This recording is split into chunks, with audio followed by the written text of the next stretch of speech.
ya sebenarnya ya apa ya, line up gitu, pemain-pemain yang dipanggil tuh sebenarnya udah berkualitas banget Berkualitas, gitu. ya. Jadi kayak ya meskipun disayangkan ya mereka nggak dipanggil, cuman cukup lah.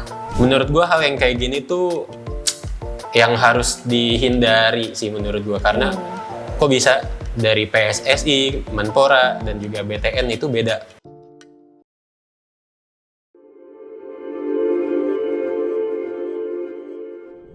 Halo Sobat The Press, balik lagi sama kita, gue Rangga Gue Nadira di Podfresh. Sobat The Press, akhirnya kita bakal disajikan lagi penampilan Timnas Indonesia. Iya. Setelah terakhir tampil itu kita merasakan sakit hati ya, karena gagal masuk ke Piala Dunia 2026. Betul. Tapi ya sekarang mungkin harapannya jadi lebih baik ya, gitu. Karena kita bakal main di SEA Games Betul. U22 dan kita itu juara bertahan ya. Juara bertahan. Jadi ya sebenarnya harapannya sangat tinggi lah ya untuk bisa menang. Apalagi sebenarnya squad yang dibawa cukup bagus ya. Cukup bagus. Jadi kayaknya kalau kalah menyedihkan sih ya. Apalagi nggak lolos grup gitu ya. Kayaknya nggak mungkin deh. Lolos grup itu udah minimal banget sih, udah minimal banget harus lolos grup karena ya status kita juara bertahan kan di 2023 kita menang di Kamboja di final ngalahin Thailand dengan skor yang cukup telak 5-2. Masa di gelaran kali ini kita nggak bisa mempertahankan itu gitu. Ditambah kita ada 3 pemain yang alumni dari 2023 kemarin, ada Marcelino, ada Ananda Raihan sama Ferrari. Iya, betul. Jadi back sama tengah tuh aman sebenarnya harusnya. Nah, Indonesia tuh masuk grup C ya. Grup C. Sebenarnya awalnya kita ada lawan Singapura juga. Betul. Tapi Singapura dipindahin grupnya karena Kamboja mengundurkan diri dari 9 cabur lain ya sebenarnya. Jadi termasuk sepak bola karena alasan keamanan. Betul. Jadi iya kita cuma lawan 2 ya. Jadi, Di semua grup, jadi Iya. grup A, B, sama C itu cuma 3 negara. Nah kalau Indonesia tergabungnya sama Filipina dan juga Myanmar. betul. Jadi yang semulanya Timnas Indonesia bakal main 3 kali, ini jadi cuma 2 kali. Betul. Cuma lawan Filipina sama Myanmar. Peluang kita sebenarnya cukup baik ya. Apalagi ada beberapa pemain diaspora Betul. yang dibawa. Yang kemarin udah tampil di timnas senior juga yang cukup baik ya penampilannya, Mauro Zylstra. Betul. Terus ada Ivar, yang sebenarnya dia otaknya timnas ya, jadi Betul. di senior juga. Jadi menurut gue dia sangat bagus ya dibawa Iya. ke timnas U22. Jadi dan kemarin jadiin kapten ya sama Coach Indra Safri. Jadi menurut gue sih itu make sense karena dia juga punya pengalaman yang banyak di timnas senior dan emang dia ya otaknya timnas ya sebenarnya. Betul, dan satu lagi juga ada Rafael Strijk ya, yang walaupun penampilannya kadang angin-anginan, tapi dia secara pengalaman dia tuh udah ada banget. Dan terbukti pas kemarin uji coba lawan Mali ya, di pertandingan kedua dia bisa cetak gol yang sekiranya tadinya tuh kita bisa menang 2-1 ternyata jadi 2-2 juga akhirnya. Tapi nggak apa-apa, itu juga cukup bagus karena lawannya emang bagus juga ya, Mali bagus. dari Afrika. Ada Dion Marks juga. Betul. Ya dia berpengalaman banyak juga dan udah beberapa kali tampil di timnas usia juga dan hasilnya juga bagus. Terus juga ada Jens Raven. Ya betul. Jadi sebenarnya cukup banyak lah pemain baik bagus-bagusnya di timnas U22 ini. Yang selain yang bule-bule kan juga ada Betul. yang Indonesia pure 100% gitu ya. Kayak Kadek Arel, Donitri Pamungkas, Tony Firmansyah. Jadi banyak ya sebenarnya yang emang udah berkualitas dah ya. Jadi kayak harusnya sih bisa ya dapat emas lagi. Betul, dan nama-nama itu juga kita udah sering denger kan karena udah sering kali tampil juga entah di ajang ASEAN atau di Piala Asia juga sempat main beberapa waktu kemarin. Jadi menurut gue dari segi pengalaman tuh kita ada. Apalagi kalau ngelihat dari SEA Games ini kan skalanya ASEAN. Dan menurut gue Indonesia bisa lebih banyak berbicara lah di kompetisi ini.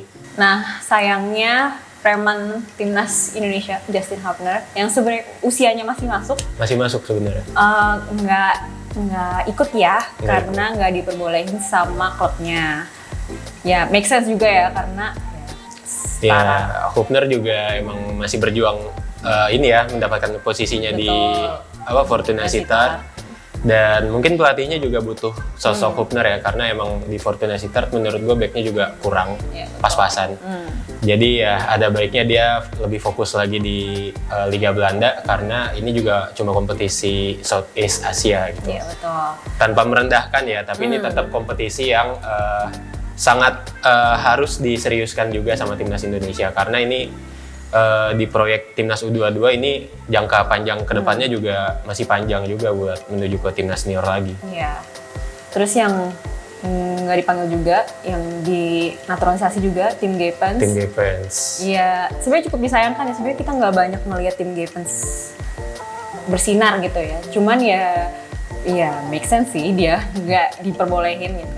Yang tadi dibilang ya, ini kan setara Asia Tenggara gitu, dan usia juga, jadi ya mungkin sulit ya untuk klubnya untuk mengizinkan dia untuk ikut. Kesempatan ke depan masih banyak lah pokoknya. Betul. Dan juga ada satu nama yang menurut gua tuh mencuat karena dia tuh jadi model di foto jersey terbaru timnas. Itu Brandon Schoenemann. Nyebutnya Schoenemann ya? Schoenemann. Dan tapi sayangnya dia nggak dipanggil di timnas calling yang terakhir, termasuk juga pemain tengah yang dari kemarin tuh sebenarnya menit bermainnya tuh banyak banget dikasih, yaitu Arkan Fikri. Kalau keterangan yang gue terima sih dia lagi cedera ya, terakhir main sama Arema. Sebenarnya cukup disayangkan nama-nama tersebut nggak dipanggil, cuma ya kita yakin pemain yang ada sekarang juga mampu menunjukkan kualitas terbaiknya lah. Ya sebenarnya line up gitu, pemain-pemain yang dipanggil tuh sebenarnya udah berkualitas banget gitu. Ya. Jadi kayak ya meskipun disayangkan yang mereka nggak dipanggil, cuman cukup lah gitu, nggak ada yang missing banget gitu. Nah, gue setuju juga pas tadi lu bilang otak dari timnas ya, Ivar Jenner, itu emang terbukti di 2 pertandingan persiapan kemarin lawan Mali. Walaupun di pertandingan pertama sebenarnya kita kocar-kacir ya, kaget lawan Mali yang ternyata sampai kiper pun larinya kencang banget itu. Dan di pertandingan kedua seenggaknya kita bisa mengimbangi. Bahkan kita sempat memimpin ya, skor 2-1. Cuma ya akhirnya kita kecolongan skor 2-2. Itu semua pemain menurut gue tampil bagus, termasuk kiper juga. Waktu itu Dava Fasya kalau nggak salah yang main. Itu refleksnya bagus banget, dan gue ngerasa di SEA Games ini kalau gue jadi Indra Syafri, gue bingung mau masang siapa di posisi penjaga gawang. Nah, menariknya nih, targetnya kayaknya beda-beda nih. Nah, itu pemainnya dia. Beda, pelatihnya beda, Pak Erick Thohir beda. Ketum PSSI, Menpora, sama ya? Iya, jadi targetnya apa nih gitu? Iya, jadi Erick Thohir ngasih target medali perak. Iya, betul. Tapi badan tim nasional BTN Sumarji pengen medali emas. Betul. Dan kata Sumarji ini sebagai obat pelipur lara juga karena timnas kemarin gagal masuk ke Piala Dunia 2026. Jadi kayak menurut gue hal yang kayak gini tuh yang harus dihindari sih menurut gue, karena kok bisa dari PSSI, Menpora, dan juga BTN itu beda pendapat, beda target. Kan kalau beda target itu takutnya ada pemain yang ya udah cuma medali perak, kita nggak usah habis-habisan. Iya, betul. Di satu sisi ada yang ngerasa target gue pokoknya emas, gue harus main habis-habisan. Nah, takutnya itu justru merusak chemistry tim di lapangan. Kayak sebenarnya kalau Coach Indra Syafri sebenarnya emas ya, dia udah ngomong kalau misalnya target dia adalah mempertahankan medali emas. Betul. Dan beberapa pemain juga udah ngomong kalau targetnya adalah medali emas gitu kan. Kayak Rafael Strijk tuh ada di podcast kan, nggak salah ya.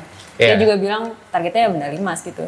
Menurut gue agak aneh ya Pak Erick Thohir nargetin medali perak. Mungkin takutnya dia takut nggak dapet ya medali emas, ntar kayak tuh kan gak dapet Pak gitu. Atau mungkin dia targetnya medali perak tapi nanti timnas dapat emas, mungkin bakal dipuji. Ya ternyata melampaui target. Ya makanya aneh menurut gue strateginya. Ya sebagai juara bertahan harusnya ya targetnya ya mempertahankan. Iya, justru harusnya percaya dirinya ke bawah gitu dari squad yang 2 tahun lalu ke sekarang gitu loh. Emangnya kenapa squad kita yang tahun ini juga bagus ya? Bagus juga sebenarnya. Kan jadi ya agak aneh ya menurut gue, itu harusnya disamakan gitu. Apalagi Betul. Pak Erick Thohir kan sekarang bukan ketum PSSI doang ya, jadi Menpora harusnya ya targetnya tertinggi nggak sih? Ya harusnya di semua cabang olahraga juga Iya. mendukung penuh buat ngeraih yang maksimal. Apalagi sepak bola di ASEAN, Indonesia termasuk negara yang diperhitungkan gitu loh. Betul. Jadi menurut gua target tetap emas kalau dari gua pribadi ya. Gua beda sama Pak Erick Thohir, sorry banget. Gua sama kayak Coach Pep Savriola ini. Jadi gua ngerasa medali emas adalah medali yang bisa didapatkan. Betul. Kita mampu buat ngeraih itu. Intinya Timnas U22 ini minimal kita lolos grup dulu. Iya. Minimal di pertandingan pertama lawan Filipina itu tanggal 8. Betul. Kita meraih kemenangan. Terlepas dari hasil apapun Filipina lawan Myanmar ya, dia main duluan di tanggal 5. Dan kemudian kita lawan Myanmar di tanggal 12, tanggal 11 atau 12 ya? 12 kalau nggak salah. Iya. Jadi lawan Myanmar, sebenarnya Myanmar nih punya keunggulan karena dari waktu bertanding, dia punya waktu istirahat lebih lama. Cuma menurut gue, ya timnas Indonesia harus bisa ngejaga fokus buat tampil baik di 2 pertandingan itu. Jangan lupa untuk dukung terus Timnas U22 di ajang SEA Games ini. Ya, kalian doain, ditonton juga meskipun ini U22 ya. Tapi kayaknya ini juga menghibur ya buat kalian semua untuk ditonton. Betul. Apalagi kita habis gagal lolos Piala Dunia. Jadi mungkin ini bisa menghibur masyarakat Indonesia lah setidaknya gitu. Apalagi kita punya pemain-pemain yang berkualitas. Jadi harusnya ya pertandingan Indonesia ini seru untuk ditonton gitu. Jadi kirim dukungan kalian, jangan ngirim hate comment, terus apa lagi ya? Ya doain ya kan. Terus apa? Kita nontonnya gimana sih? Belum tahu lagi. Biasanya RCTI. Ya coba editor, sling gitu. Intinya ya kita dukung terus mau di kelompok umur berapapun. Betul. Dan juga selain timnas Indonesia U22 juga ada timnas putri, ada timnas futsal dan juga cabang olahraga lainnya yang nggak bisa gue sebut satu persatu ya. Kita harus dukung semuanya, kasih doa dan semangat dan juga motivasi tentunya ke semua atlet terbaik kita yang dikirim ke Thailand. Semoga bisa meraih hasil yang maksimal dan mungkin bisa keluar sebagai juara umum. Iya, jadi jangan cuman dukung sepak bolanya aja ya, Betul. jadi dukung juga cabur-cabur lainnya. Karena ya semuanya membawa nama baik Indonesia ya. Betul. Jangan lupa untuk klik like, komen, dan subscribe. Dan sampai jumpa di video podcast berikutnya. Bye-bye! Bye-bye.